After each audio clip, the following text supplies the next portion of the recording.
and welcome to Conservatives Talk. We got a pretty big show this week. We absolutely do. You know, I mean, for starters, the IRS says that they're about to hire 87,000 new revenue men. Yes, and this week must be opposite week because we have things like this going on, while at the same time, this going on. It definitely has to be opposite week because for the first time ever, they're talking about C's not only getting degrees, but they can also get you a scholarship. Absolutely, and to throw things even into greater perspective, Fauci actually admits that he created COVID. What a weird week, man, because, I mean, speaking of conspiracies, right? Buck's been telling us in the conspiracy corner that the IRS is actually arming up to go to war with the American taxpayer. You know, I think you're right. This is going to be a big episode. Yep. Well, hello, T-R-O-U-B-L-E. I said, hey. I said, hey. I said, hey. I said, hey. I said, hey. Well, I smell T-R-O-U-B-L-E.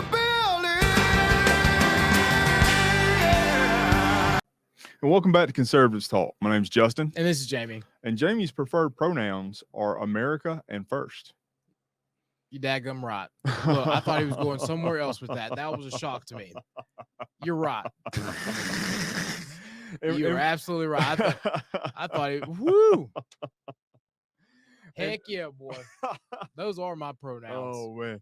So at the beginning of each episode, we always like to remind everybody that make sure that you like and share any of our content that you run across on any of our platforms that we release any of our productions out on.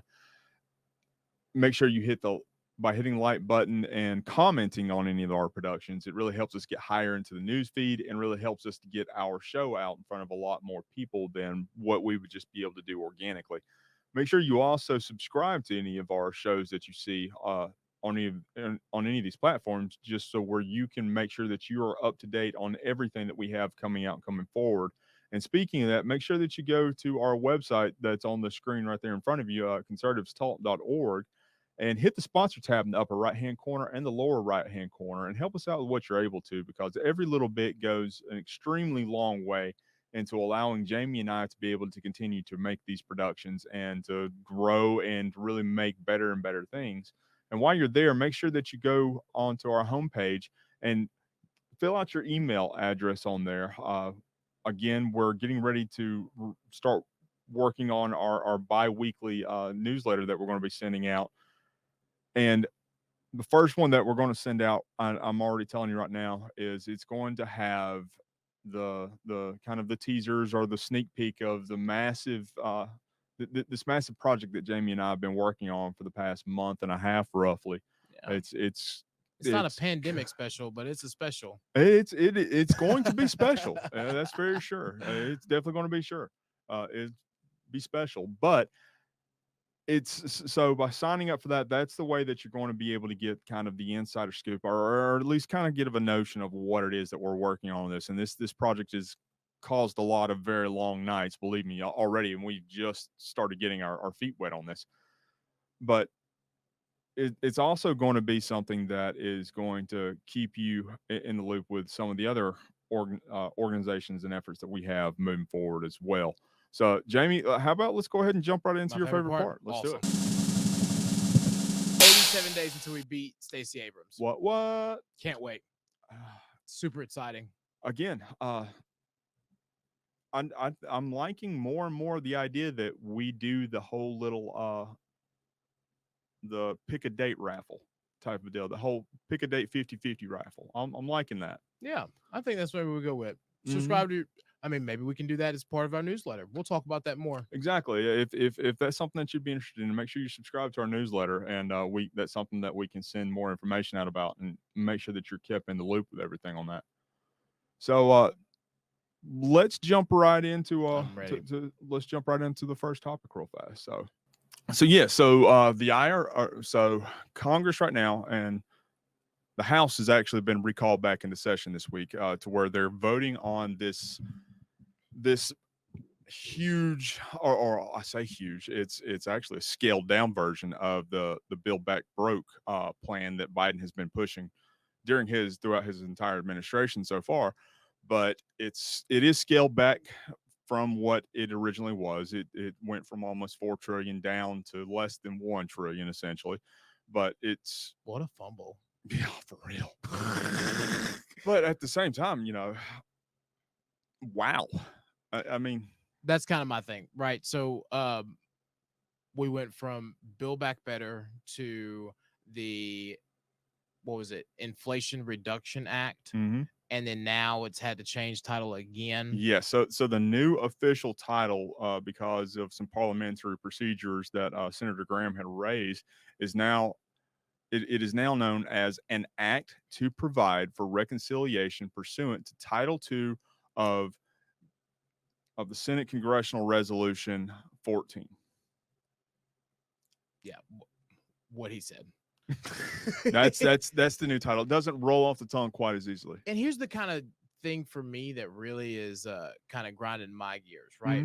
Mhm. In a time to where we have so many different things going on in the United States. We're fighting homelessness. We're fighting trying to do better. School security has been another big issue. Yes. We have now put in the budget to hire 87 new IRS agents. Yes. What was that movie? I think everybody was it Lawless? Lawless. Yes. When they came in and just started trying to take everyone's assets in order to build a railroad. Well, Was that- not entirely. I mean, so what that had revolved around was essentially I can't during remember the movie. Prohibition. Oh, that's right. 'Cause it Yeah, was still where about the they were. moonshine. Yeah, Now I'm remembering. It's been a long time since I've seen that movie. Yeah, Special Agent Rake there on the screen was essentially he was a Revenooer man. He was part of the or the Bureau of what was it? The Bureau of Prohibition, which was a subsection of the Treasury, which was it was a subsection of the Department of Internal Revenue, which was a subsection of the Department of Treasury.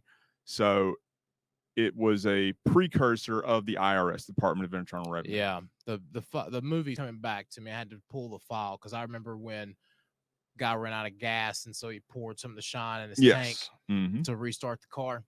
But yeah, so essentially, the new Revenooer or the new Revenooer man is not going to be chasing down your quote unquote yokel hillbillies up in the Appalachian Mountains. They're going to be chasing down the average everyday American that has a stock trading app on their phone, specifically in relation to if they have bought into any sort of cryptocurrency. Yeah, cryptocurrencies or anybody who's gotten the what is it, like Acorns or anything like that, or Public or any of those things to where you're purchasing fractions of shares or buying shares online or cryptocurrencies, altcoins, things of that nature. But here's my thing, right? We've gone through so many iterations of this of the United States trying to figure out how to tax cryptocurrency. Yet there are people who have been trying to have this conversation, and honestly, there's some congressional members who are on the finance committee who have noted, there's a better way of doing this than what they're trying to do. Well, there's a better way of doing anything than what the government tries to do. Always, but to me, this is going to be a very interesting conversation because we're talking about people who have no idea how the technology works, who are trying to tax it, which means that it won't make any sense. So probably you'll see I don't want to scare anybody, but a downturn in the market, even more downturn than we're already seeing. And then basically the government's going to come in and take the technology and then sell it back to us. Well, I mean, it's interesting to note that the original title of this, the Inflation Reduction Act, it was put out there specifically to give Americans and specifically Joe Manchin encouragement, saying that, hey, this is actually going to help bring down inflation that is running rampant across America simply because of Joe Biden and his reckless energy policies.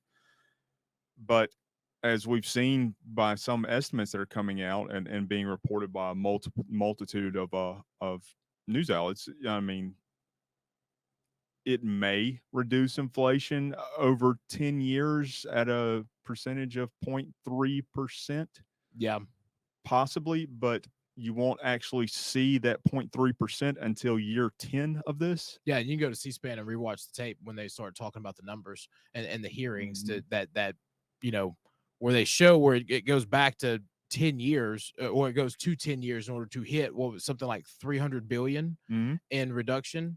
I can't remember if I watched that tape a couple of nights ago. It was this past week. But the hard part for me is when you have, and I said this last week, when you have $28 trillion in deficit debt,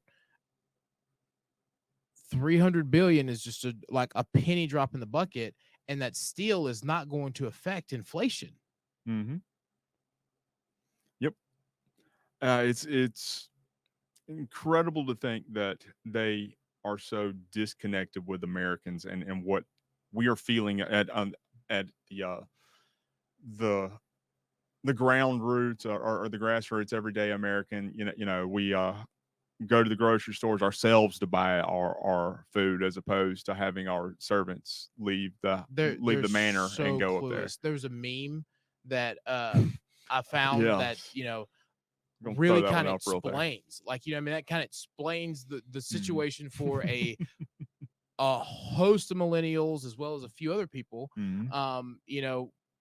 You finally get in there. You're like, you I made it. finally made it out. We've made it Mhm. out. We're going to the middle class, and then it's all of a sudden inflation comes in and says, no, you're going to be poor still, because it's the same people who they're like, oh, we don't feel it affected, or the same people from these areas that almost immediately bounce back out after the Great Recession, and we get into we get in the same cycle again. So now Mhm. we're getting ready to start another recession, and for the majority of us, we're in a recession. Even if the White House doesn't want to say that we're in a Especially, yeah, recession. they don't like saying the R They don't word. want to say the R word. Um, but the impact is now going to be stretched across another generation Yes. of Americans. Mhm. Yeah, so not just generations, but across the board in every sort of demographic, any sort of, be it age, race, creed, color. I Yeah. mean, it's going to be worldwide, essentially. Yeah. I mean, America being the premier economic generator for the entire world. If we're facing economic woes, the entire world's facing economic woes. And we're really seeing how the tethering is affecting each other, right? So for the first time ever, the pound and the euro are right there at the equivalent Mhm. to the dollar. That never happened before. Yes, that was Um, interesting. One thing that I watched on Vice, the Vice Mhm. channel or whatever, they were doing a special on China China and the developments that are going on over there, because in China's a little bit different.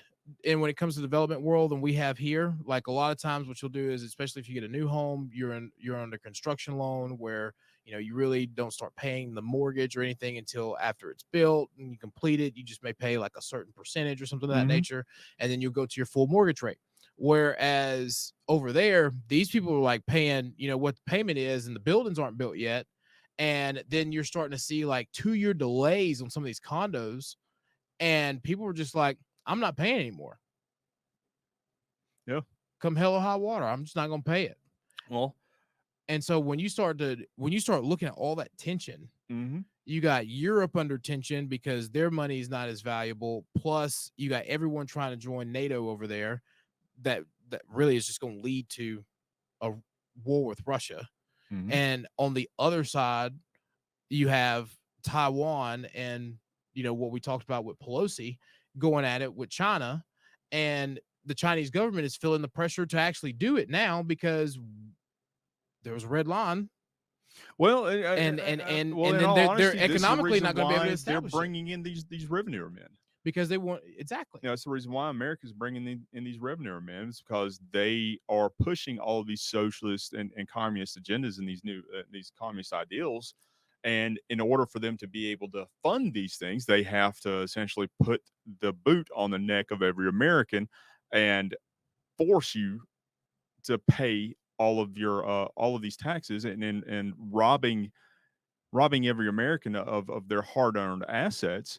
And it's not just that they're forcing this, or it's not just the fact that they're putting out these policies and they have these egregious tax increases, but now they're bringing in 87, or they could potentially be bringing in 87,000 additional new IRS agents.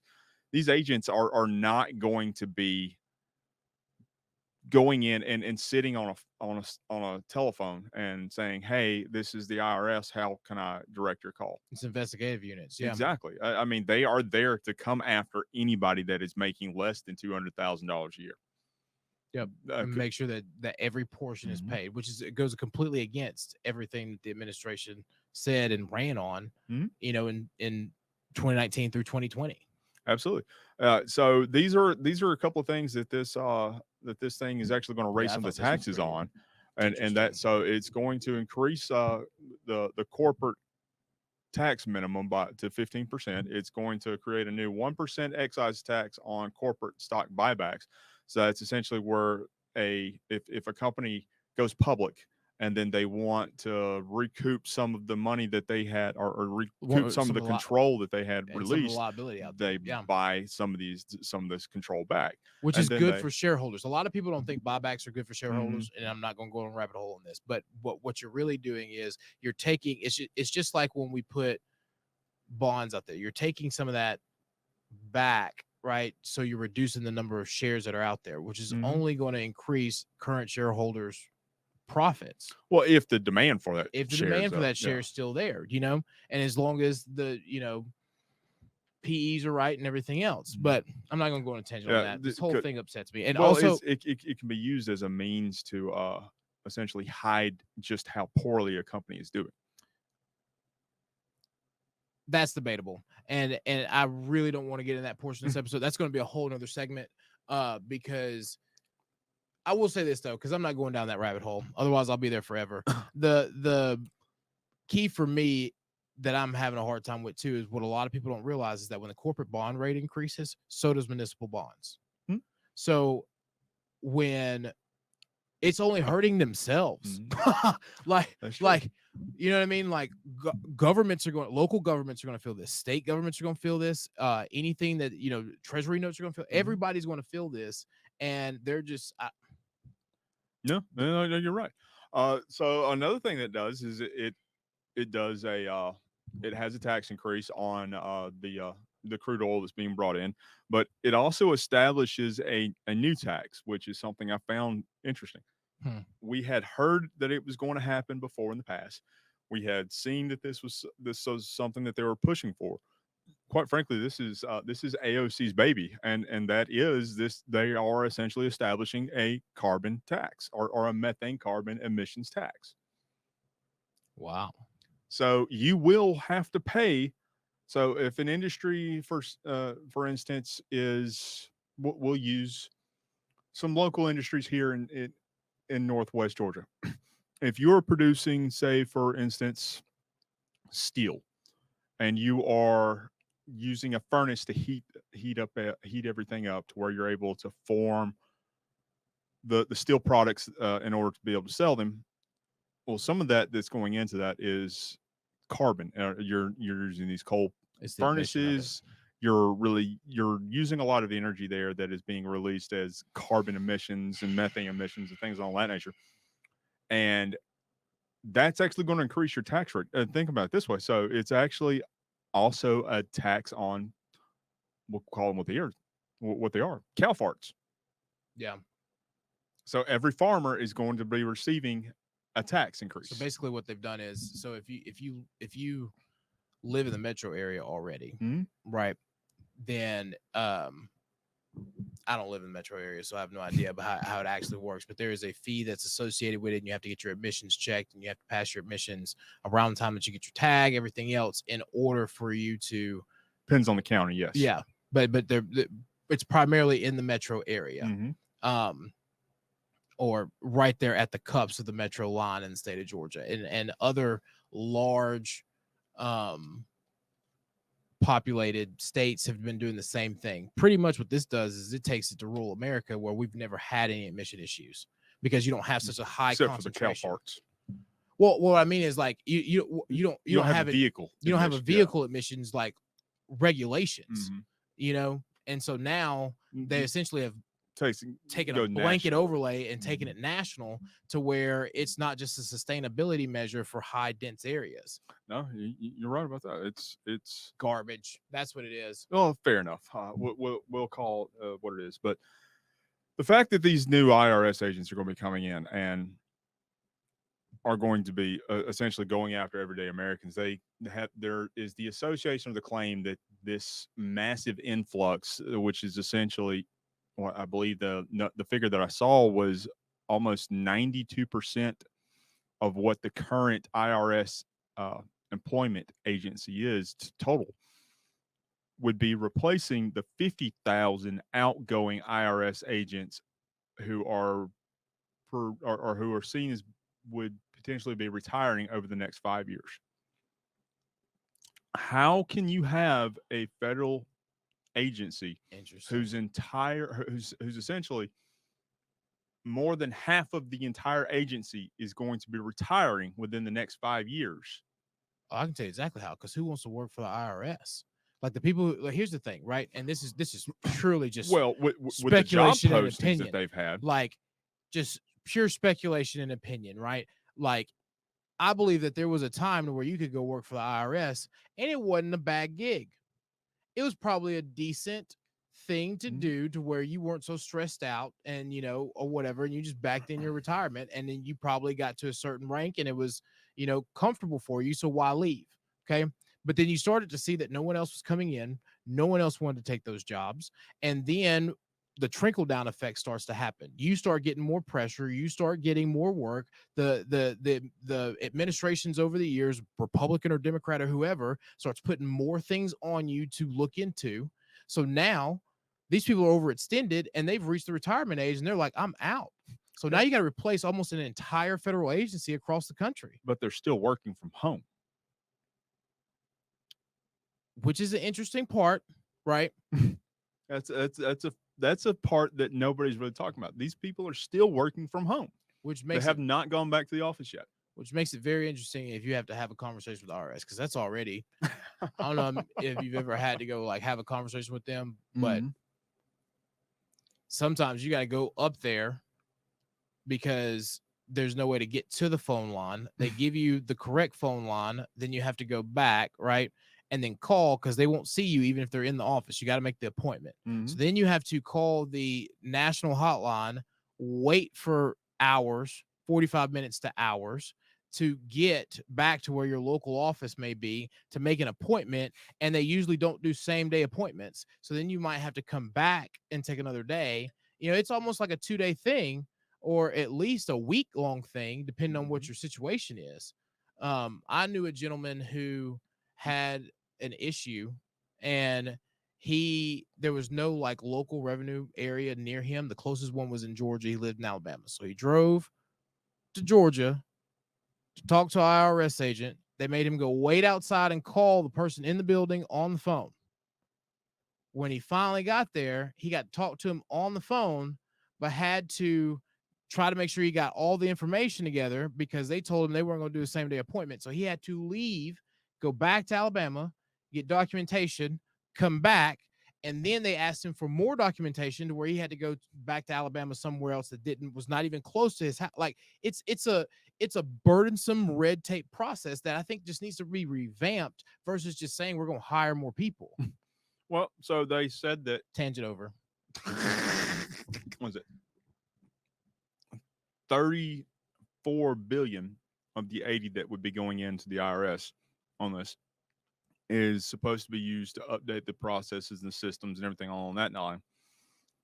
But can you imagine $34 billion going in to update a system over the next 10 years, but yet you're only allocating for 46 billion to be going towards new personnel over the next 10 years. So it's almost the new systems that are going to be going in. You would imagine that that would be at a much higher rate than what it would Yeah. be to hire on new personnel, but obviously not. So I'm curious to find out exactly what these new systems that they're going to be bringing in would are going to do, and how they're going to improve one of the worst administrations next to the VA. So I really wish, like, I'm a big believer in the fact that I think we need to take the United States tax code and just start over.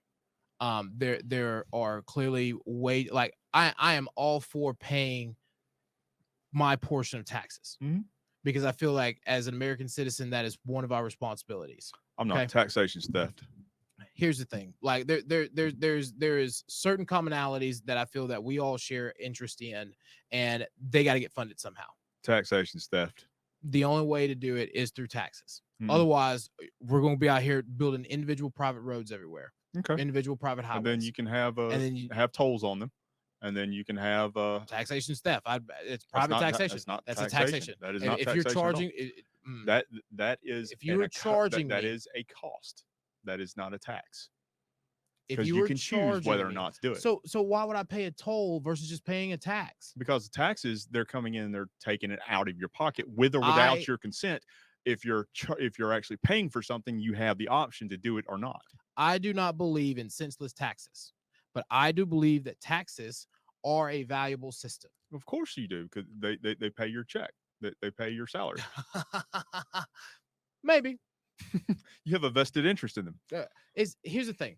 Taxes have a purpose and a need. I need a new overlay. I'm going to create one that puts like little devil horns with like a bubble over it that says bureaucrat. Bureaucrat.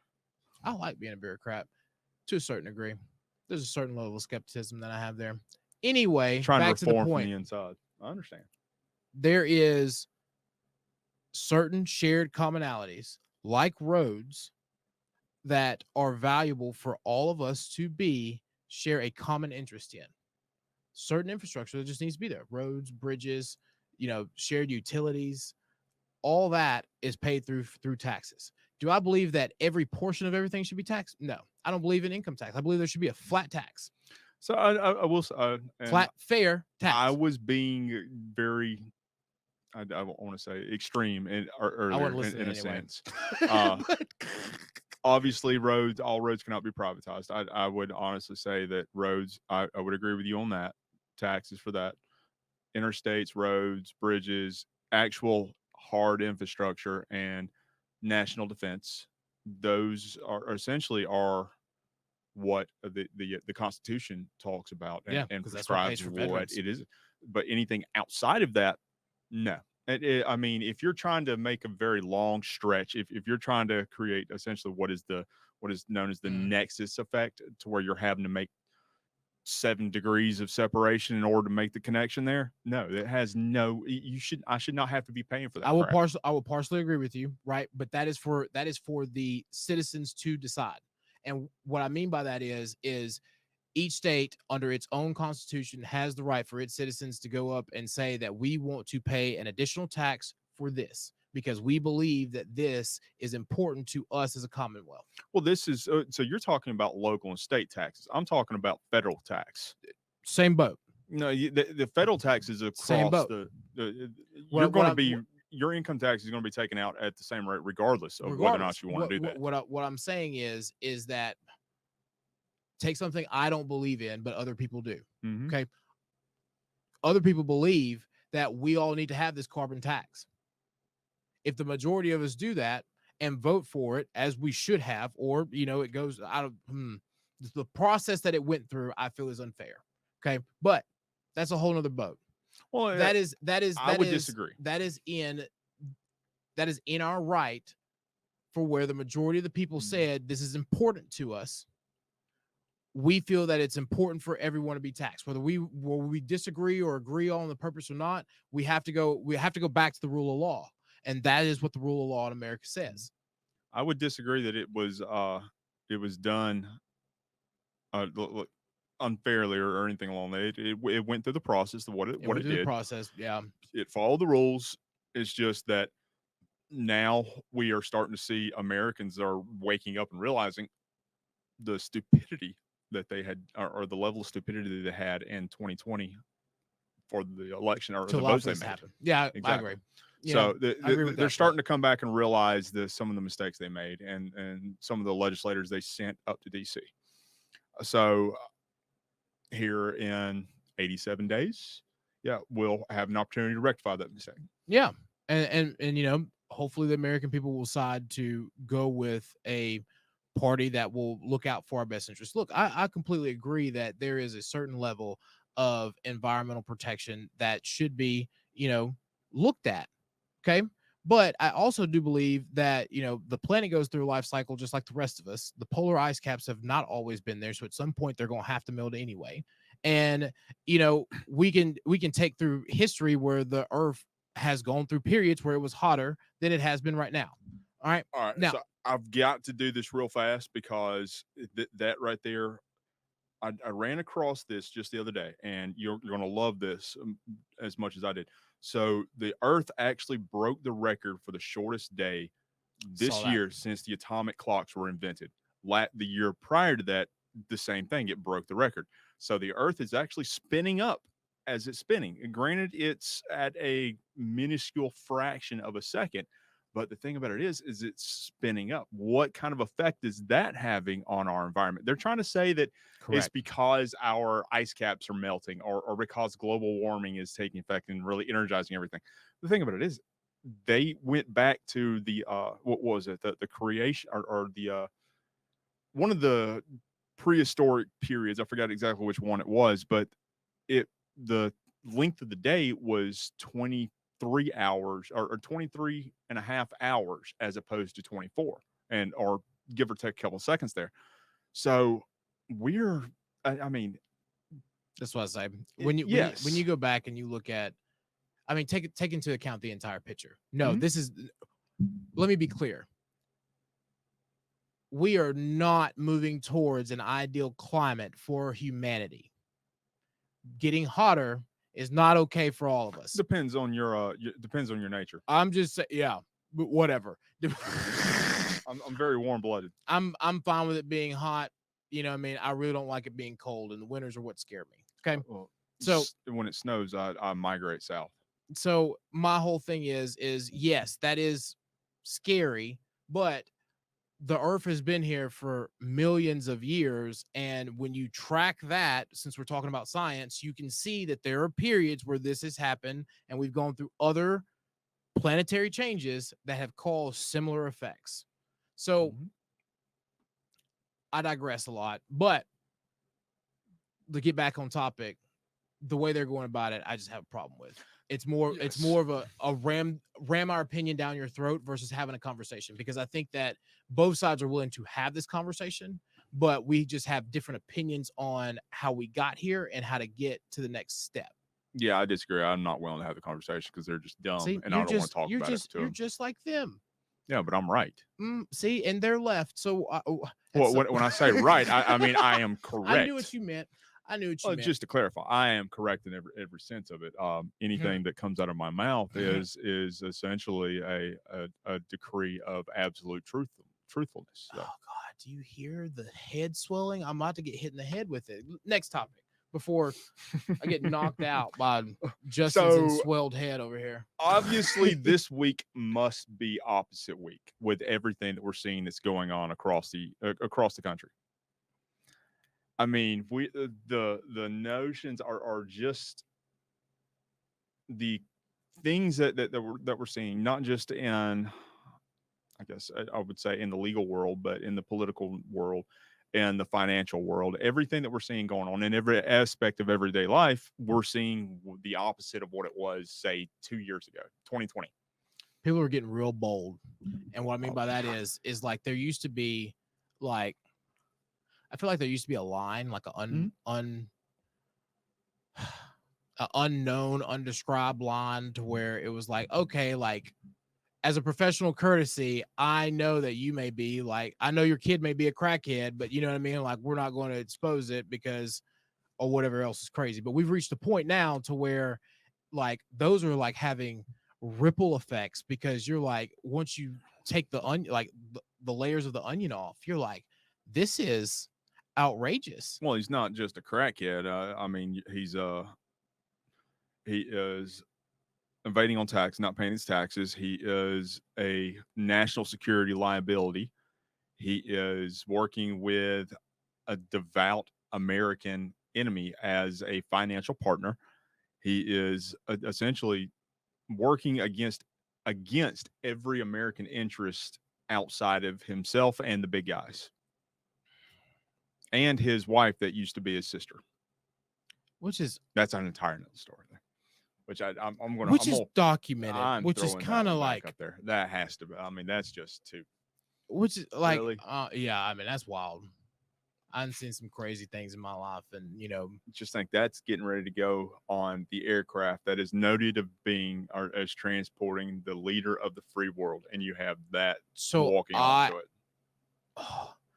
I understand emotional damage, and I understand, I'm gonna get real kind of mid right here, as like middle of the road, right? I understand emotional damage, and I understand that sometimes when death comes and emotions are high, people make mistakes, but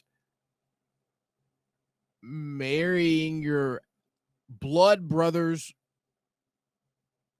wife, like there used to be a rule about it, like, you know what I mean, like this is also in the Bible, to where it was like, you know what I mean, like if they didn't have any children, don't let her be widowed, you know what I'm saying? Like that's not the exact quote, but it's in there, but like actually married, having children, Well, they were also then polygamous remarrying, at that point in time. What I you're don't want to talking get about, into, I don't want to get into all that with them, because this, and leaving your the world's current wild. wife that you already have kids with. The world's wild. Well, and going That's back deep into it, state stuff. yes, very. But so that was happening on Air Force One as this was happening on the ground in Mar-a-Lago in Florida. Apparently, somebody within Trump's employment down in Mar-a-Lago, and this is what I'm hearing through a lot of different places and things, had essentially tipped off the FBI and told them that there may be some documentation there that he had not been very forthcoming on. I mean, this is stuff that you're hearing like, here's my thing. on every everyday news show, so it's not really anything that's secretive or anything along that nature. But I mean, they're even talking about. I believe somebody, maybe the Wall Street Journal was talking about how it was possibly nuke codes. Like, so here's my thing, right? And to tie it slightly back into our first topic, some of the listings for the IRS job posting, right, was for 2,000 people out of the 87 to be basically almost like post certified to come in and be like a carrying agent. But So that's something we're going to get to in a little bit. yeah, but here's my whole thing, okay? Mm-hmm. Similar to what happened right before we like dabble into that. Why isn't the IRS just like sending the FBI and they just do the paperwork, and the IRS be the one to? I'm running back to the first topic for a second. Why isn't the IRS like just saying, hey, we found this information, turn it over to the FBI. FBI takes that information, goes to DOJ, just like anything else, versus having their own agency that still won't be able to prosecute, still has to take that information, go there. Like the growth of that level of bureaucracy is horrendous. Okay. Well, that's because if they did that, then they couldn't go in and execute Americans. And you said that. Anyway, that also goes to my next point into this. This is the first time that I want to know what it was that they were looking for. Well, because this is the first time that, like, he's not the only president, and everyone has heard this from multiple news sources. He's not the only president who they've said has, accidentally taken a record, or, I mean, the Clintons took $28,000 worth of furniture and loaded it up in a U-Haul and took it, and they were like, no, you got to give it back, even though it was originally gifted to you. You got to give it back because it's property of the White House and property of the United States. So what was it? Was it like the actual file that from the aliens that came? Like, what is it? Like, it's got to be something like earth shattering. At least it better be, because you just set a precedent of having the feds running a former president's house. Yes. So let's see What'd you here. find? So they released the search warrant now. Oh, okay. Yeah. So let's see here. All right, where's it at? What they are looking for. The premises to be searched at Mar-a-Lago is further described as blah blah blah. Okay. The locations to be searched include the 45 office, quote unquote, the 45 office, all storage rooms, and all other rooms or areas within the premises used or available to be used by the former POTUS and his staff, and in which these boxes or documents could be stored, including all structures or buildings on the estate. It does not include areas in currently, i.e., at the time of the search, being occupied, rented, or used by third parties such as Mar-a-Lago members, and not otherwise used or available to be used by floaters and staff, such as private guest suites. So they were looking for any physical documents with classification markings, along with any containers, boxes, including any other contents in which such documents are located, as well as any other containers, boxes that are collectively stored, blah, blah, information, including communications in any form regarding the retrieval, storage, and or transmission of national defense information or classified materials, any government and or presidential records created between January of when he was inaugurated and when he left, and any evidence of knowing alterations, destructions, or concealment of any government and or presidential records, Wow. or of any documents with classification markings. So that's basically like a very specific broad. It's There like is nothing specific about that. what I at mean, all. like what I mean by that is they're not going in there looking for furniture. They're going in there. They're going in there and not just looking for emails and memos. They're going in there looking for something that's stamped classified, and it can be anything. So they have boxes that apparently some of these boxes that had been packed up and labeled by GSA when he was leaving. So all of these boxes, Trump did not pack all this stuff up and take it up himself. GSA, Government Services Agency, actually packed all this stuff and sent it down to Mar-a-Lago. He had nothing to do with any of this. GSA was the one that did this. See, that's the thing that blows my mind, right? So some of these boxes are labels like A14 through A34, and then you have some of the conversations. So the executive grant of clemency for Roger Stone. You're talking about information with the president of France, just different things along that nature.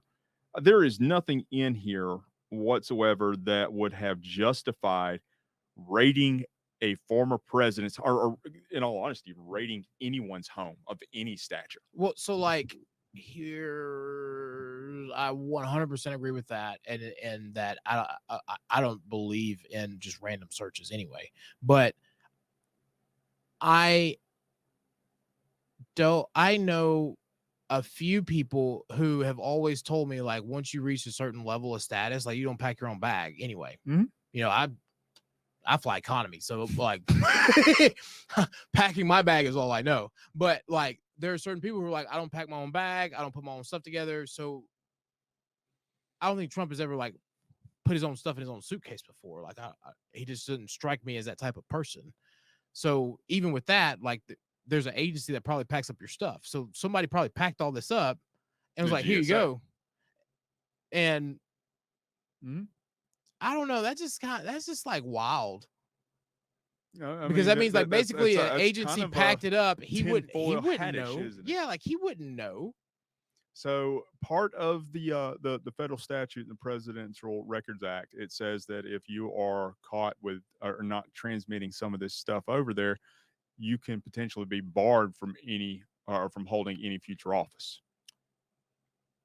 Oh, I'm not going down that rabbit hole.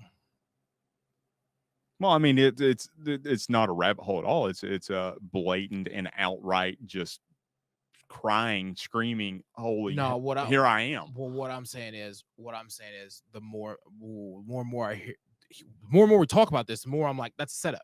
Oh, it's because this is you're saying unquestionably a setup. you're saying that somebody else packed all his stuff up and Mhm. moved him out of the White House, took it to one location, Took it to his home in Florida. and he probably like hasn't even been there to unpack everything. Well, so his What I mean by entire that is- staff has essentially been responding to subpoenas and requests by the Department of Records and with the FBI. Trump's actually apparently has popped his head inside the room to say, "Hey guys, if there's anything you need whatsoever, just let our guys know you have complete and unfettered access to everything." Well, like it takes me a week to unpack one suitcase when I go on a trip for 3 Mhm. days. You know what I mean? So like I can't imagine like moving. It took me 2 years when I moved, you know, like to unpack like 10 years ago. Yeah. So, you know what I mean? Like I can't imagine what that would be like, especially you wouldn't have any idea what was in there, especially somebody else packed all your stuff. You haven't any idea. Yeah, and you wouldn't be unpacking any of it yourself. You wouldn't be It would unpacking just- anyway. It would be, it would essentially be You your wouldn't pack staff and it. the people that you hired You to wouldn't do have it. unpacked it. You wouldn't know what was all carried out. Mhm. And then the same people who were there who packed your stuff might be the ones who are saying, "Hey, he has some stuff that he shouldn't have." Like that's just super sketch to me. I would be curious to see whether or not anybody within Mar-a-Lago or with the access to Mar-a-Lago gets promotions within the federal administrations, particularly the FBI, Secret Service, things along that nature, because that's essentially who were there was his inner circle within his campaign and his That's former wild. presidential office and the Secret Service detail. That's wild. That's really wild. Mhm. Yeah, so it's crazy to think that that's what that's one of the things that he's now having to deal with, and that we're having to deal with it as Americans. The fact that the FBI, we'll just call them what they are, the 3-letter agencies are now emboldened and blazing enough to where they're coming out and they're coming after anybody with any sort of an counter political ideology or a belief. See, I've said this 1,000 times, and I'll continue to say it. This is why I do not. This is also an argument for those who believe in term limits, but this is why I do not believe in term limits. I do not believe in term limits. I believe in making sure that we continue to try to elect the best person that we can to get up there to represent our values, right? But like, term limits only increase the power that bureaucracy has, because this is what happens when, I mean, Heavy disagreement with that. like, think about it, because the bureaucracy is bigger than just the 3-letter agencies. It's the staff Yes, that are absolutely. there. The Mhm. staff is just going to continue to move around, and they go to different offices. You give the staff continues to increase in power regardless of whoever the representative is. Unless you appoint the right heads of these agencies that essentially come in, clean house, and hire back in the right people that need to be in these positions. Yeah, but it don't work that way. That's the thing. The bureaucracy continues. We to grow. don't work it that way, but that it can be done. It can that be way. worked that way. Yeah, I don't know. I don't know, man. That increases a lot of heavy turnover. When you have turnover, that also is a problem because it fills a void and the lack of information. But I mean, I don't know. But should our government be so complicated that an average everyday person can't come in and work and do the exact same job as depending on the anybody job, else? I do believe that there is a certain level of training that should, and years of experience that should go with a certain position and ranking, right? So like that you can move up the ladder to a certain point, Mhm. and like you can be a genius. You know what I mean? You can be absolutely brilliant. I think But at that time, you're not just staff. You're likely in a leadership and in an appointed position. yeah, but there's still a rank that I feel that you should not be able to cross until you have a certain number of years of experience, regardless how smart you are. Because you know there are certain things of when it comes to pressure or Mhm. background information or just case history that you may not be able to see all the blind spots, which is I think this is a blind spot in some of our agencies, to be honest with you, because I don't know, man. It's a blind spot to me because you're starting to see the what happens when you don't know like the totality of it. I just can't imagine that there was someone who knew the risk of and the precedent that they were setting across this country that would, unless there was something legitimate that they're just not disclosing, who would allow for something like this. Well, that person's absolutely imaginable. It's Merrick Garland. He came out yesterday and took praise for it. God almighty, man. Like that blows my mind because I just have a hard time. Like, I'm a party person, you know, but there's the Yes, rule of we law. know you There's are. the rule of law. And at some point, you got to like let the parties go and do what is absolutely right. So if this is something that if we come out and this is truly something that's partisan, dude, I'm gonna be honestly heartbroken and devastated for this country more Well, than I already am. it is absolutely, without question, partisan in nature. I still hold hope that there are people at the top who hold the rule of law and the values of America better than their party at that level to do this. Well, consider this. Don't get me wrong. I completely support President Trump, but what the search or what the warrant says was looking for classified documents. The person who has the absolute authority with no oversight whatsoever in classifying or unclassifying documentation is the president. yeah, but that gets kind of sketch. In his possession, he had these documents, and these were packed up before he left that office. So any documentation that could essentially be seen as being packed up would under the absolute definition of being declassified. I hear you, but that's the same that's the opposite side of the hill. You know what I mean? Like, you're going down the same slippery slope that they went when they went to actually go do the search. Now, let me ask you this question: do you think he would have turned over anything classified if He had? So what I mean is, like, if he had knowingly had something, do you honestly think he would have turned? Because that's the other side of that's the left's argument right now. Mhm. They just were like, we just don't believe that he would have turned it over. But to me, that doesn't even justify sending a whole team of agents in. Well, they had nothing to base that opinion or that mindset on, simply because he had been forthcoming and had been working with them and had been turning over documents that they had been requesting. He had actually let them come into his. Well, they actually came in and removed 15 boxes. He didn't send them to them. They came to him, and they were the ones that removed it. Yeah. So they could have walked out with more that day. It's a setup, plain and simple, But I just hope and pray that God, I just really hope and pray that this is not where this country is going. Well, that's unfortunately that's the reason why we have to come out so big in November this year, which is another reason why we'll always remind you to make sure that you like and share any of our content to be able to get it out in front of more and more people, so where you're able to grow the space out more and get this information out more.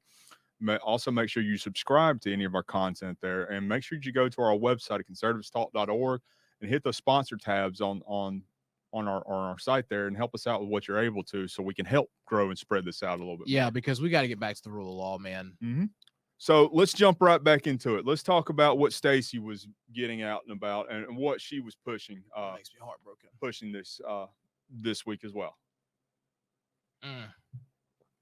So Stacey and her economic proposal had come out and said that she wholeheartedly supports the idea and will work towards legalizing all forms of gambling in the state of Georgia.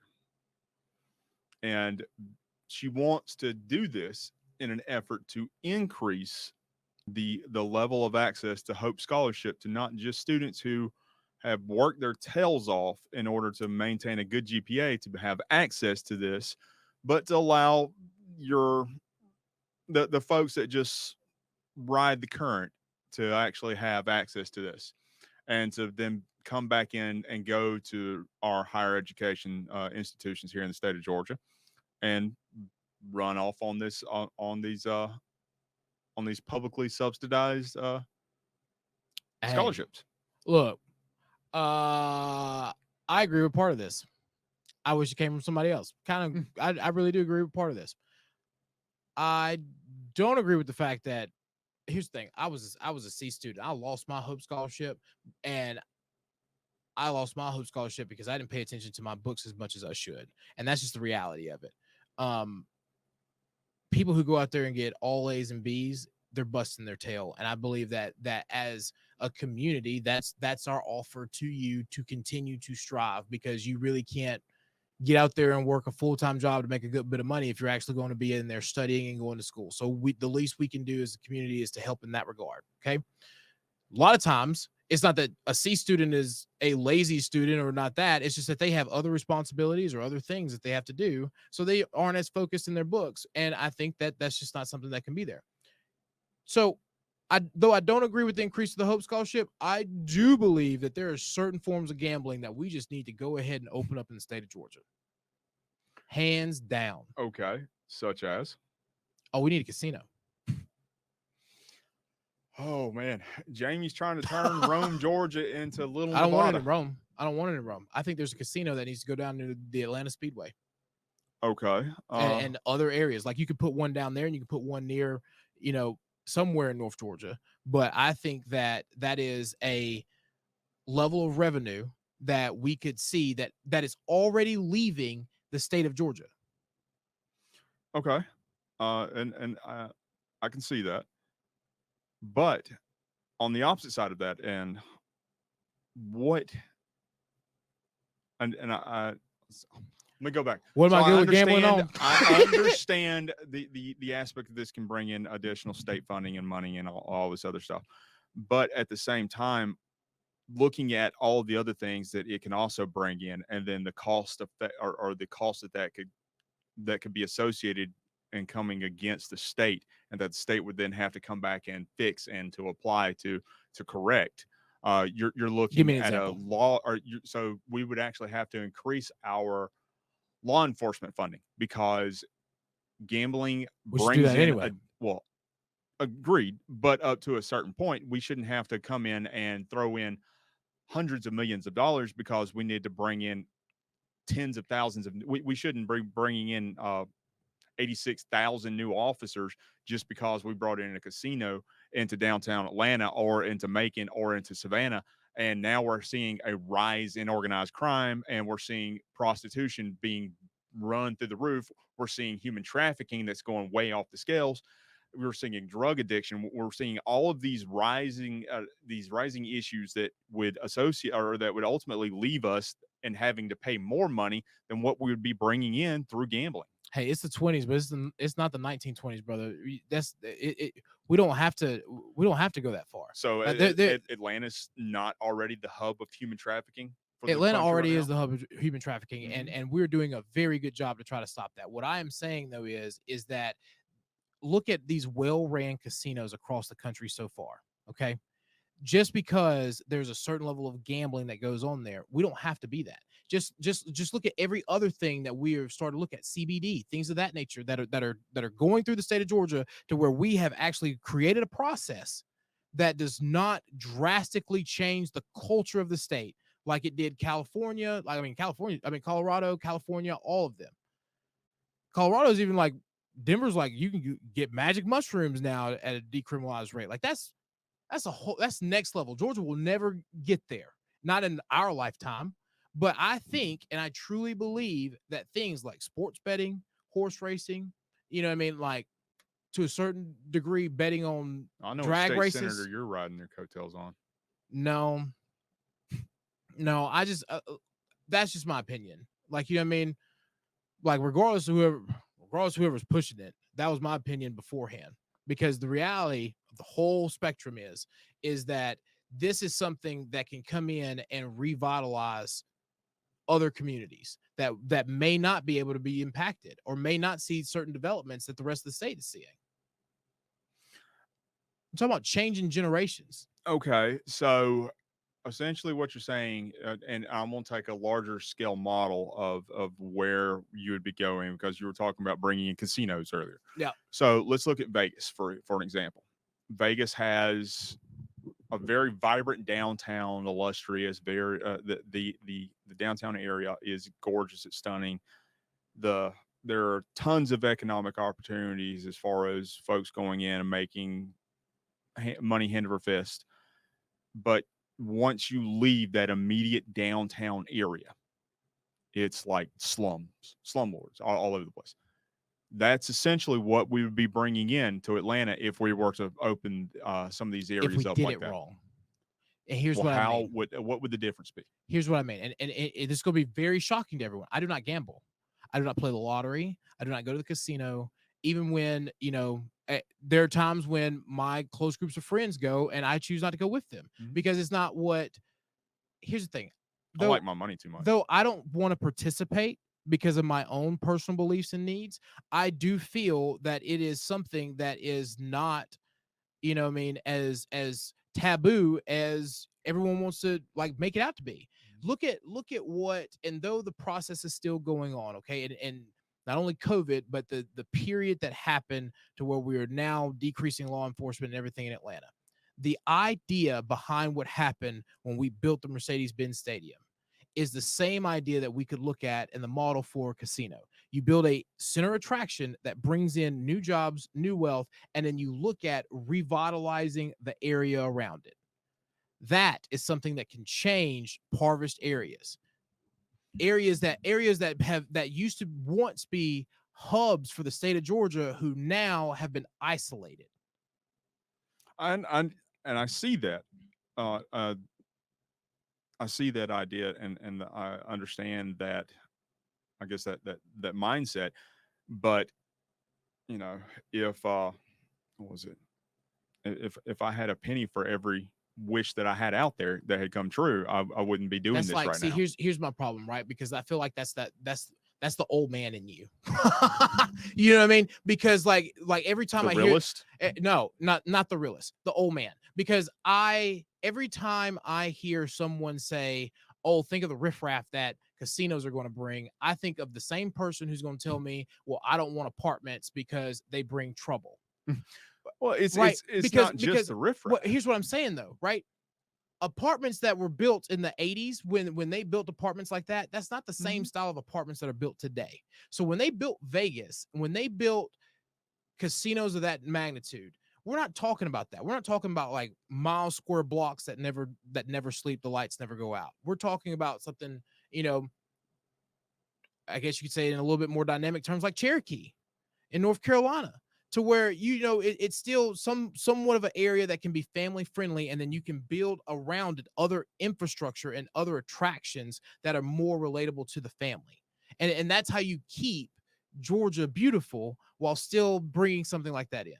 I am so glad that you brought up the notion of Cherokee in North Carolina, because there you could not have a better example of what a socialist run land area or a mindset of what would essentially be an Indian owned casino, because just a pure redistribution of wealth that is involved with that, or the idea of what is supposed to be the redistribution of wealth, is just, I mean, that's what it is. Exactly. Again, So Jamie's advocating socialism. no, the state of Georgia has its own way of doing things. And I believe that we could build a model that works, period. You can point to multiple examples of where it's failed, where it was done wrong. But I mean, you can look at other portions of the state of North Carolina, though. I love going to Maggie Valley, that, you question the state sometimes and you're like, are you red? You know what I mean? Like, are you red because of your choices? We will never have that problem. Well, the left uses the same argument for any sort of again, democratic socialism, because socialism and communism across the board has failed at every turn. But yet they still say, well, if America does it, we'll do it right.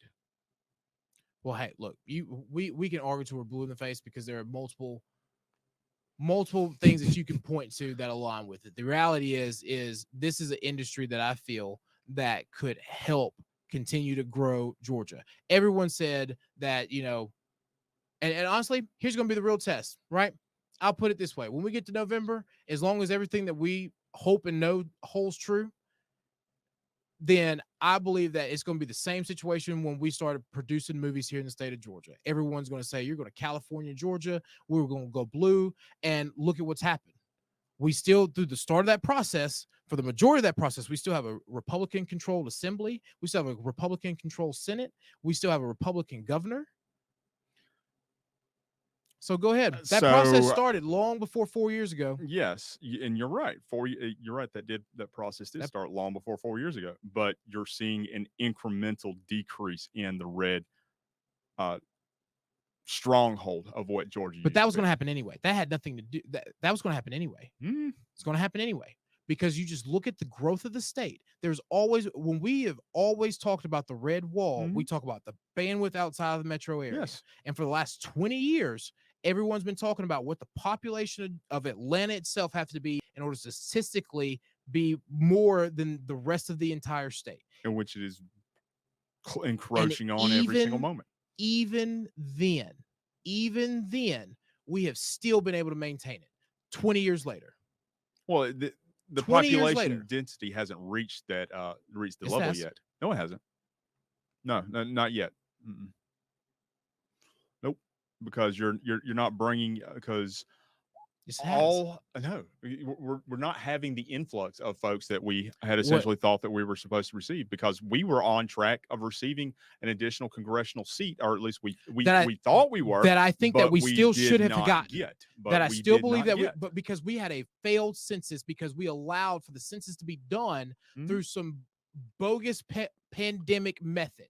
But I it think that was we the have the method, the way that it population. was done. I think we have the population. Mhm. I think we got duped when we didn't get an additional representative, but I still believe that there are more people who still hold a true conservative value. It may be a moderate one, and it may not be what is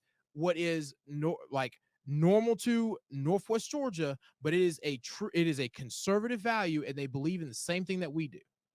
Well, obviously not the same thing if they don't. Oh, they do.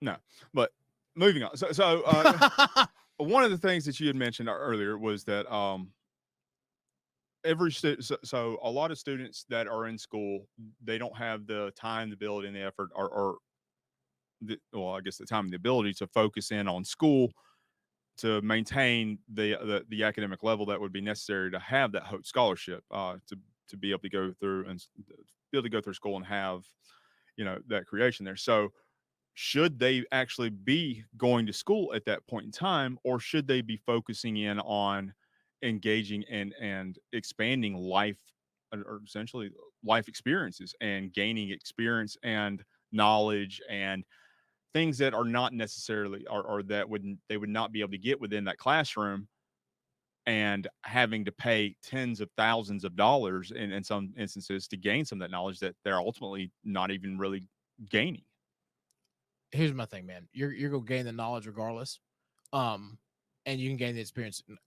I have a motto in life, and I honestly took it from a friend of mine who's no longer here, and it's give me some of all of it, because, and I think that's the mindset of a lot of people right now, because you can go in and you can fail, you know what I mean, but you tried, and you can continue to try. Yeah, to some people you may be wasting money, but you're showing that you're going to continue to do it at any level. The older you get, the harder it is to do it, because you throw in career, life, family. But at the end of the day, and let's just be honest, we're in a merit world, right? Your bachelor degree only gets you in the door to a certain company and guarantees you that you may make $50,000, right? $50,000 a year. Outside of that, if you're trying to get to six figures, you got to go to the next level, regardless of whatever happens. So you got to get out there and you got to go get a master's degree. You got to make sure that, and while all that's going on, you're working your career and everything else. So I don't think that not having hope, I don't think that not having, I think it's your drive. I think it goes back to the individual, so no, I am that person that she's saying needs hope. I don't need hope. You know what I mean? Scholarship. Like that was funny. Regardless of what you're going through, you're going to keep going. Like, what was it? WGU or whatever.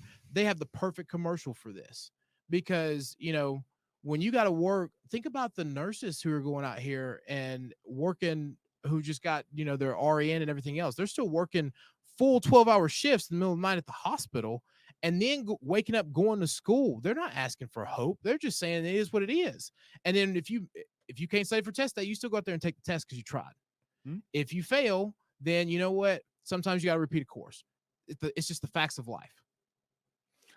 Yes, I guess the mindset or the argument that I was gearing more towards is our system of higher education actually more beneficial than, say, for instance, going out and learning a trade, working a job firsthand with your hands and crafting something, things along that nature. So the vast majority, and this goes back to actually something else that we could do in a future episode, being the student loan, the federal student Absolutely. loans in that nature.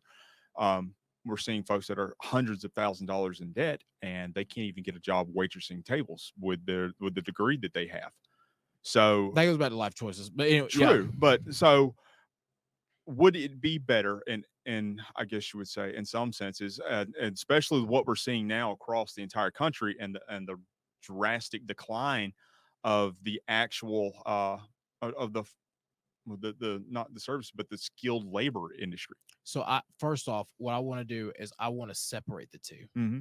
because though a lot of people put trade school and college in the same category, They are they're not. Okay. And I feel that you can climb to the 6-figure ladder going to a trade school a lot faster than you can going through the Without administrative question. route. Without question. Here's the problem, okay, is we need, and everyone knows this, but no one's saying it because we can't keep fighting over everything else. We need higher education The reform. heck we can't. We need higher education reform. It's the same thing that Bill Clinton did in the 90s that gravitated tech schools.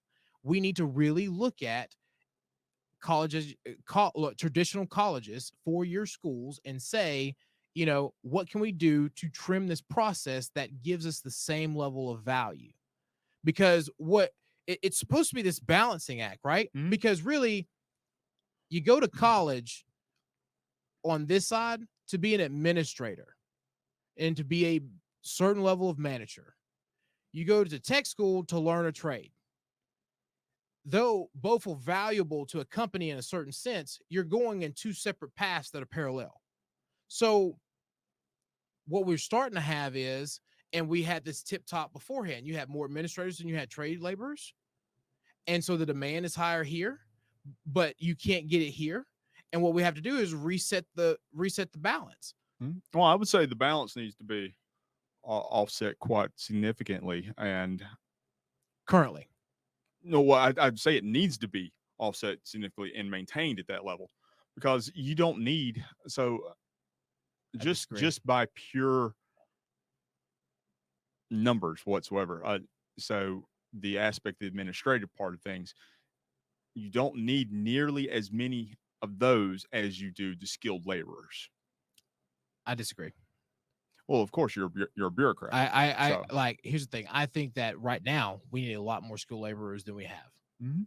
We got a lot more chiefs than we do Indians, but there is value in it. And here's the other thing too. I do believe that someone who shows exemplary leadership skills and management skills, who gone through the trade route, has every right, and their company should work with them on being able to go and get the next level of their education that they may need to really understand it. But the fundamentals in between the two are way different. So I would actually argue that is probably the ideal and, quite frankly, the ultimate pathway of getting somebody that would be in a much higher position, is getting them from when they've done all the skilled labor, and then they've become that leadership person. They've shown that they know what's going on. They know how to do it. They're good at doing it. And then they still have the additional ability to go to the next level. That's where you see the promotion and the ultimate rise within administration. Agree, leadership. But there's certain, you see that. So that's the green to gold idea program within the military. And see, and there's, but just like with the other side, right? Like, Mhm. as an administrator, like, I don't know how to weld. I'd have to go to school for that. You know what I mean? But I or can just do it enough times where you learn. Correct, which is still the same thing, right? But what matters is I need something tangible that says you know how to do it, regardless. Because you bureaucrats have made it that way. No, it's just because it's just the facts of life. Like, unless you're gonna give everyone like a test of various skills every job interview, Or just make it to where you don't need a licensure for it. No, that's dangerous. Well, That's yes dangerous. and no. That's how structures get fall in. Well, I mean, you can make it optional, whether or not you don't have to have that test. Then what you're gonna It's see is a on- rise. well, Then what you're gonna it's see is a on rise in the- insurance cost. Well, it's Because- on the company that gets the contract to Like, make which sure is their guys are trained. Heck no, because that's dangerous. Well, here's what I mean, right? Because there's certain skills that you're gonna learn that you're just not gonna learn in trade school. This is point blank period. You may get a synopsis and a basics, like an overview of it, like and to a certain degree, that's kind of outside of like the additional, like the actual trade. That's where all schools start anyway. That first 2 years has nothing to do with what you're going for. Well, it's a generalized base. It's a generalized base education. level of information, and then you go into what you're actually doing. Same thing with an apprenticeship or a journeyman. And so,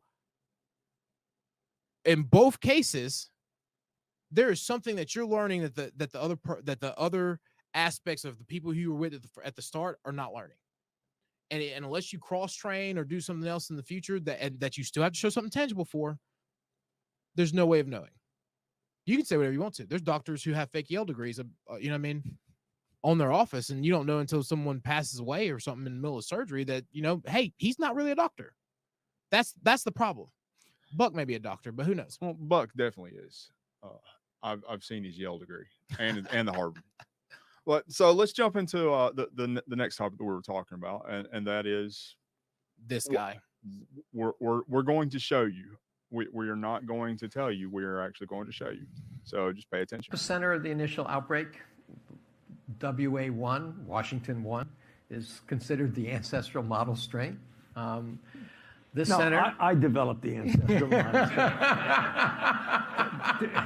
I created it. That's right. You let it loose. I was in my kitchen. You let it loose. Yeah. Right. Okay. Gain of function. Here we come. So you heard it straight from the horse's mouth. Like, Fauci created COVID. here's the thing. Clearly he was joking, right? But was he? But why would you joke like that? Well, it's Clearly almost he the was same joking. lines as a Freudian slip. You're thinking something, and you know that you don't want to be caught in a sort of a lie, so you make it. Oh, you know, I did this, and this, and this, and you let things slip out, and you tell things.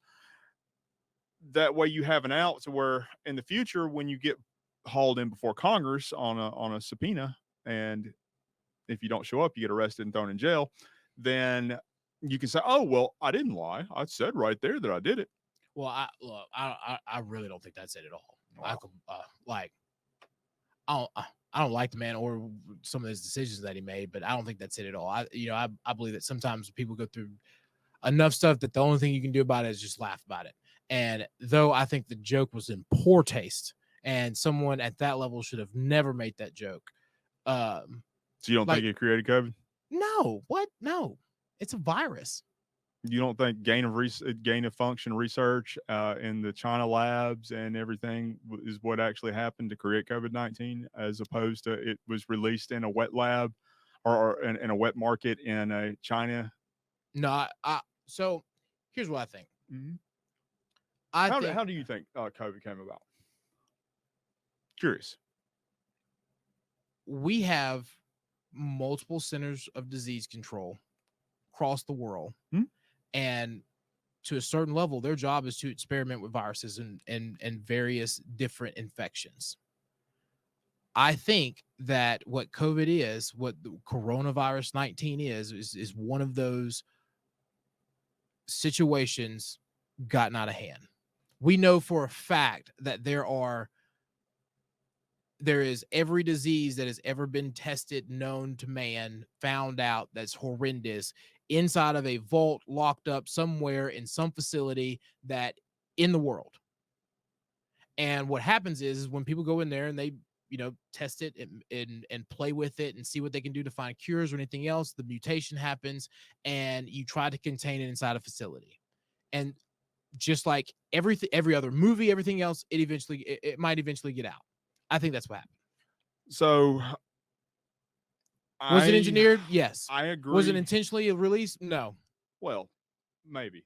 I agree with yes, it was absolutely engineered in the fact that gain of function is essentially is a mindset or it is a pursuant to make a certain virus more contagious or stronger in an effort to be able to create a vaccine or a treatment to combat something that is stronger and more contagious. So it's a mindset that is born out of pure pure goodwill because they're wanting to create something that would be stronger and be better and to do that. But at the same time, it is inherently more dangerous than actually dealing with the virus and the disease that is just at its core I don't know less about that. contagious and less deadly. I don't know about that. No, that's exactly that's That's the theory. no, I no, get- no. That is the legitimate definition of gain of research. I just don't A agree with it. biologist. Yeah,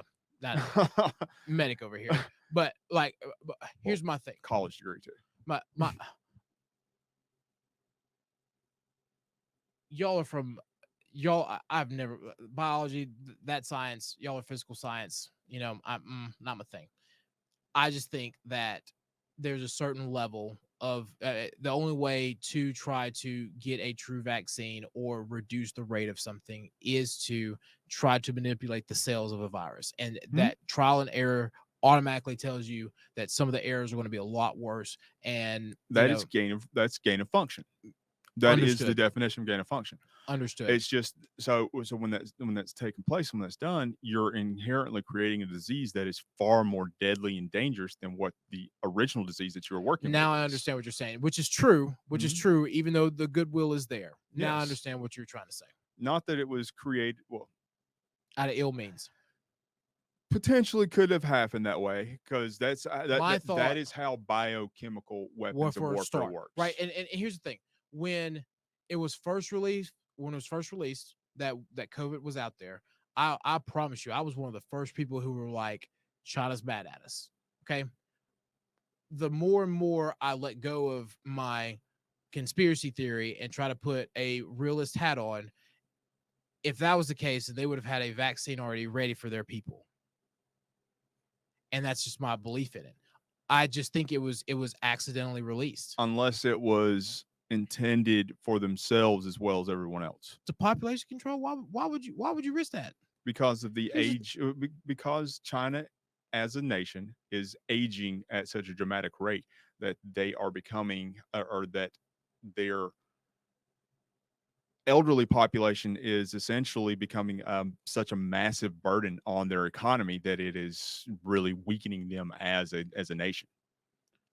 I And mean, this I get that, disease but like, inherently here's the thing. targeted that Here's specific my whole thing. Okay, population. like, if I am just being as basic as I can get, if I am a old man Mhm. who is running a country, I am the last generation that I'm going to try to affect.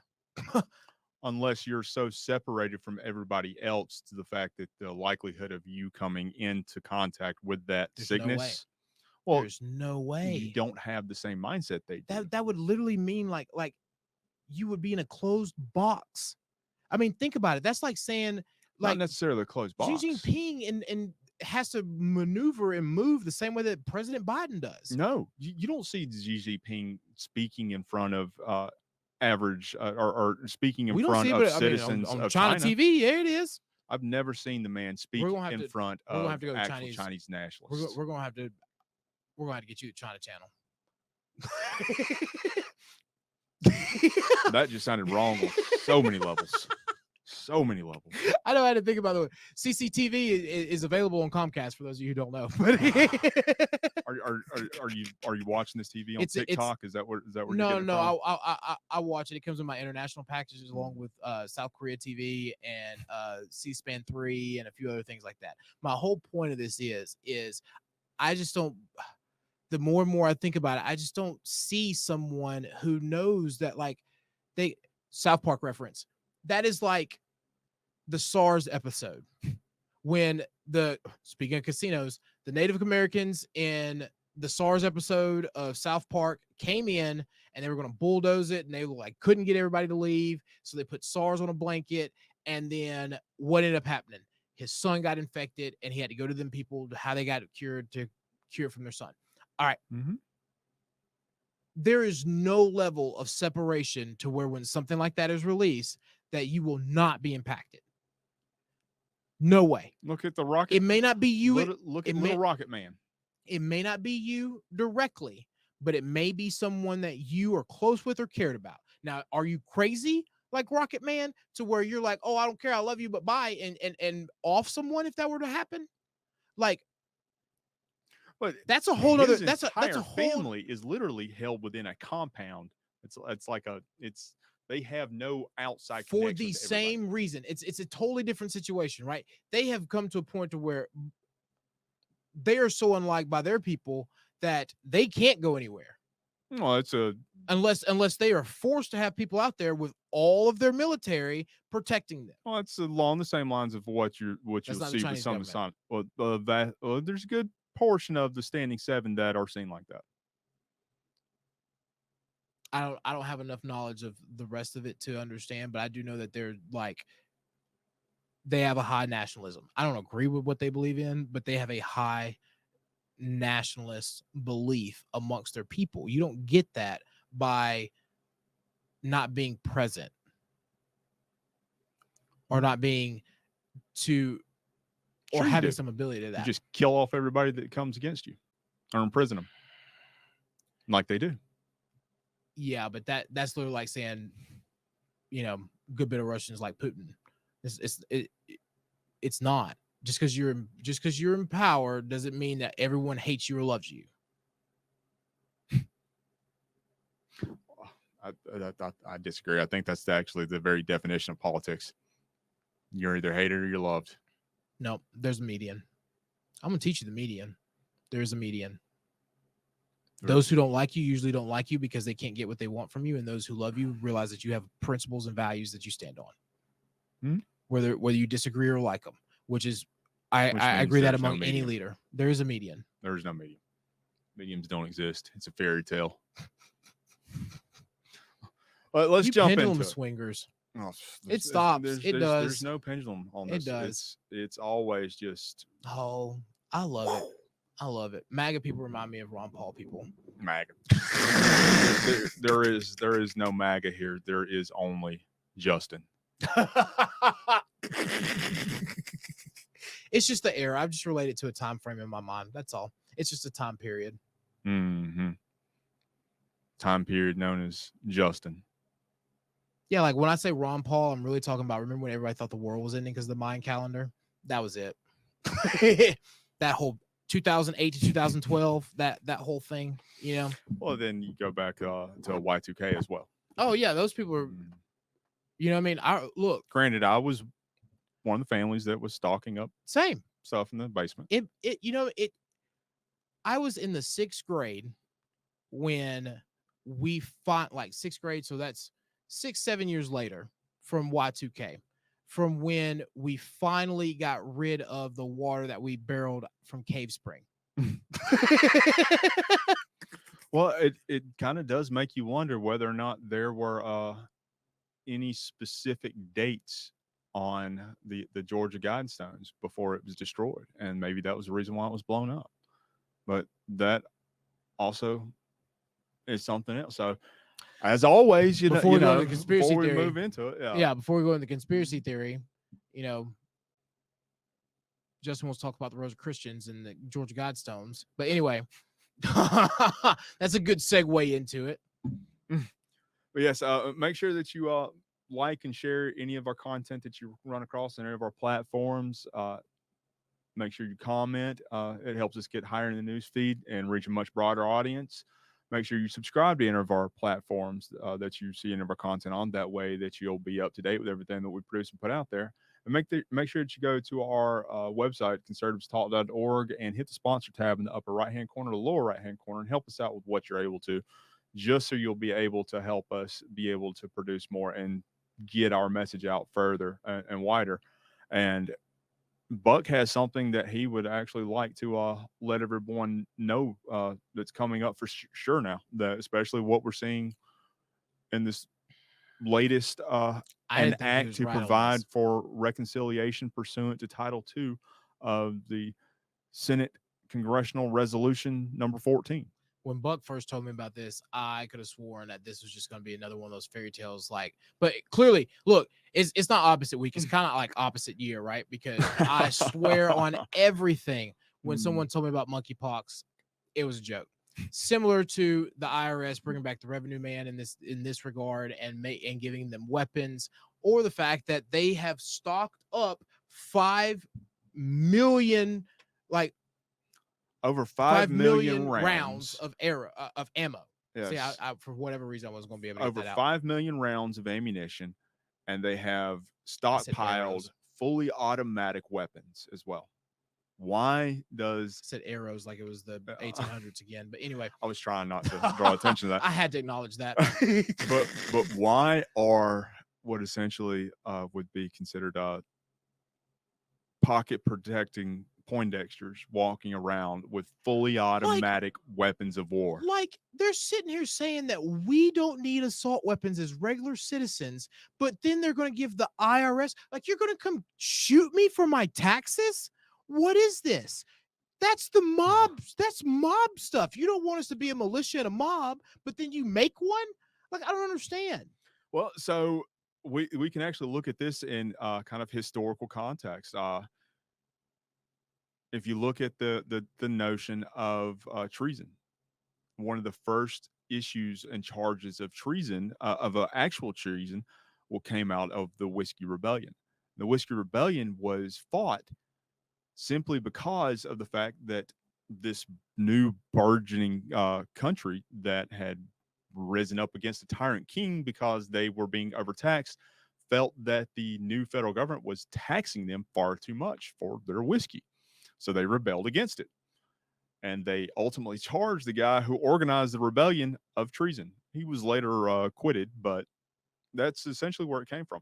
And we have, as Americans, which I cannot understand or cannot fathom why the federal government has yet to see this. We instinctually, we at a very genetic and DNA platform are so against taxation, Any of this. and so against especially overburdensome taxation fundamentally, that we've started wars. We essentially won our own independence against our own an issue of taxation. And that's why I say, like, that there are certain taxes that I agree with make sense, but something like this, as to where the federal government feels they need to arm the accountants, like, I just don't understand why they can't just sit there and count the money. Like, you know what I mean? Like what's wrong? Like, so and then tell us and like give people an opportunity to pay it if they messed up. Give opportunity to, like, that's another thing that I think is a major problem, right? This whole idea that the IRS will come in, and they've been doing this to people for decades. They will come in and they will say, you know what, you've messed up on your taxes. You owe this buckload of money at one time. You know what I mean? And you gotta be willing to negotiate. You can't just like say, it's very true. You know what I mean? Like the person making $40,000 a year over 10 years, and they're getting ready, over 20 years, they're getting ready to retire, and they messed up, and you're gonna come up and say, you know, you owe $300,000 for whatever reason, like, plus the back taxes, it was back taxes, and then fees, the interest on it, penalties, and all those penalties, and like, how do you expect that person to legitimately pay you? Be realistic about it. How do you expect that person to legitimately pay you? And millions of Americans, like, you want to know how they expect you to pay you? By sending in guys that look just like that. Those are actual members of the IRS SWAT team. Literally members of the IRS SWAT team. Get the out of here, man. Like, No, that's exactly who they are. Those What? are members of the SWAT team that are members or that are from the IRS. The IRS has a SWAT team, special For weapons what? and tactics. For what? Why? Because scare someone you. did paperwork wrong? To scare you. Because if you don't pay the federal government Give me the death. money they want, I mean, it's essentially Give me death. it's almost a hostage situation. If you don't pay, you're going to die. That's what they'll be sending in to kick in the doors. Are those guys right there? What is this world coming And the to? fact that we are now increasing this number by 87,000. And adding 2,000 more SWAT team members. Well, so not just that, but so think of it this way: that Those are 5 special million, agents. Yeah. that 5 million had been previous years. Just the last year alone, there was over $700,000 worth of ammunition that was purchased, and a vast majority of that ammunition that was purchased were rounds that are essentially banned by the Geneva Convention for use in conventional warfare. But yeah, so that's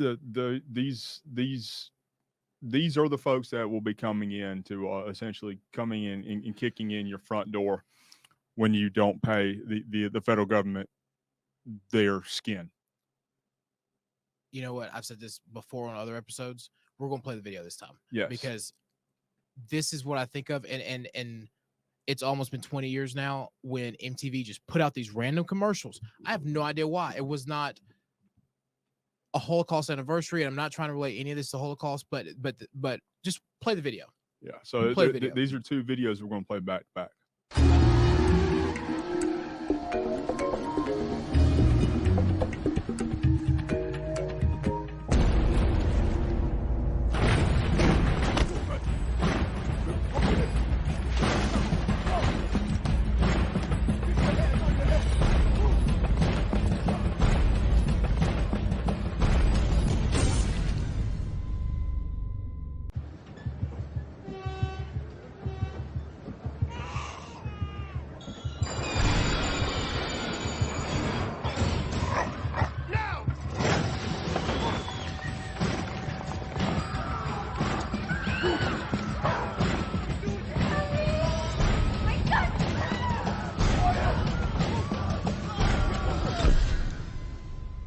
You know, I see a surprising similarity to some of those figures. What I'm seeing right there. Which is what has always terrified me, which is why I fully believe in the Second Amendment.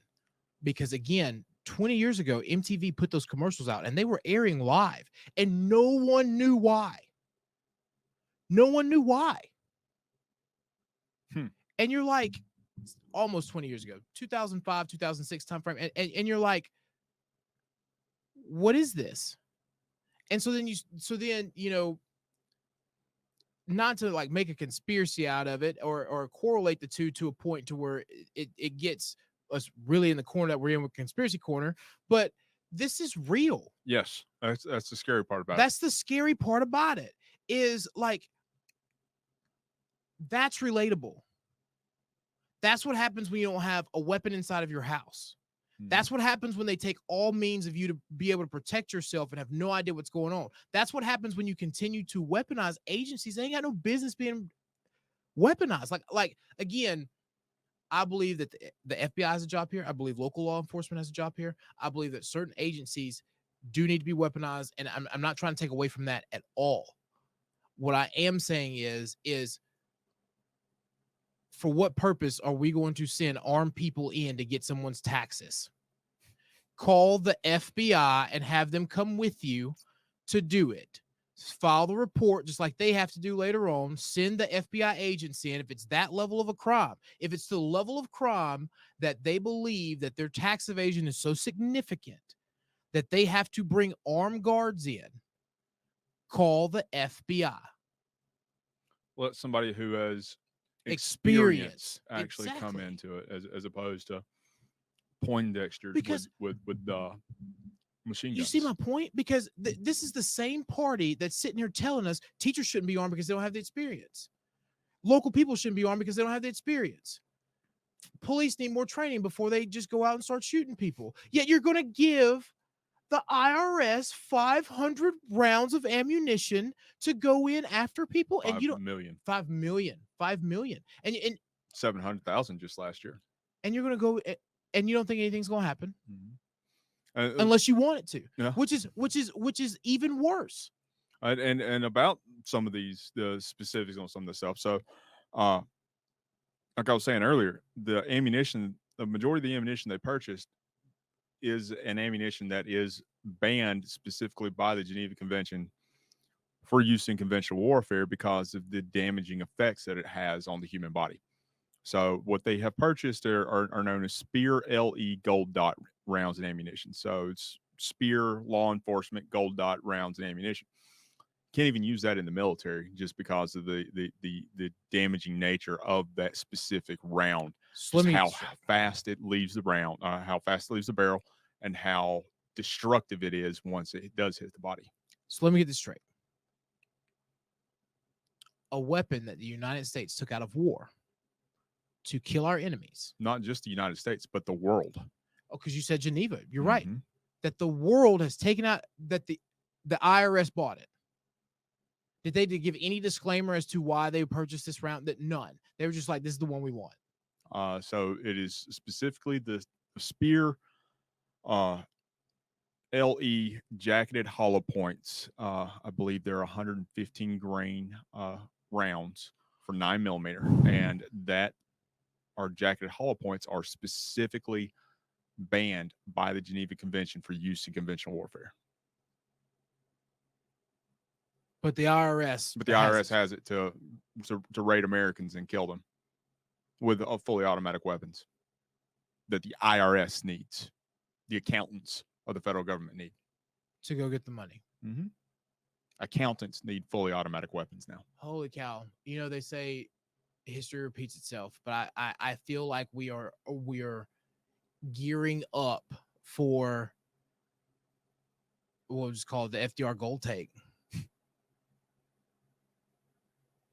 Yeah, I mean, because we've reached the point now to where a lot of Americans don't even know that we got through the roaring 20s, but that's how we supposedly got out, is because our grandparents, great-great-grandparents either died with their gold, buried their gold, and got away, or they had to turn it in to the federal government to restart Fort Knox.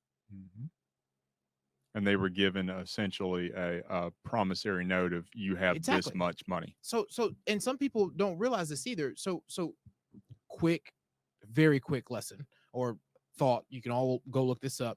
But when we were truly backed by precious metals, this is what collectors of currency like me, I know, gone. Collectors like me have red seal dollars, blue seal dollars, right? Because those are actually backed by the precious metal. So when everyone was forced to turn in their precious metal, this is when the green seal. So if you look at a bill, it's go grab just a random $1 and you see the green seal around it. That is only to show that this is just, that's when the whole term of, this is for all means of debt, right? That green seal did not used to be green. It used to be blue or red. And if you got money from North Africa during a certain time period, it was gold. But each seal represents a different time period for a different reason, for a different method of backing that currency during that time. And when everyone in America was forced to turn in their gold, this is how we got to the way that we have money on faith and bonds, pretty much. A fiat currency. Fractional banking. Well, we're all just running and heading to hell in a handbasket. Although we do still have hope. There's a slim glimmer of hope at the end of the tunnel, and it gets lighter and lighter, especially when you make sure that you like and subscribe to our show and vote for good politicians and help us to spread the message and get our message further out there, and making sure that you subscribe to our platform so where you can stay up to date with everything that's going on. And make sure that you go to our website, and we'll put that back on the screen there at conservativestalk.org, and hit the sponsor tab in the upper right-hand corner or the lower right-hand corner, and make sure you also sign up with your email so you can stay up to date with everything we have going on and get kind of an insider look into the the massive project that we have that we're moving forward with. I like what you did there. Can I do my favorite part now? Let's do it there. 87 days until we beat Stacey Abrams. What? And hopefully, this is the beginning of a process to end all of this tyrannical madness before we get to the 2030s, and it looks like the 1930s. We have to have a line somewhere, and at some point, everybody has to stand up, man. Well, that's true. I mean, we've got to grow a backbone. and you're going to need a backbone when you enter into the 50-50 competition that we have that we have come forward with. We got to come out with that So pretty soon. yeah, so make sure you sign up with your email so you can stay up to date on that and make sure that you are in the running to win some money. But as always, this is Justin, And I'm Jamie. and you've been inside our minds. See you.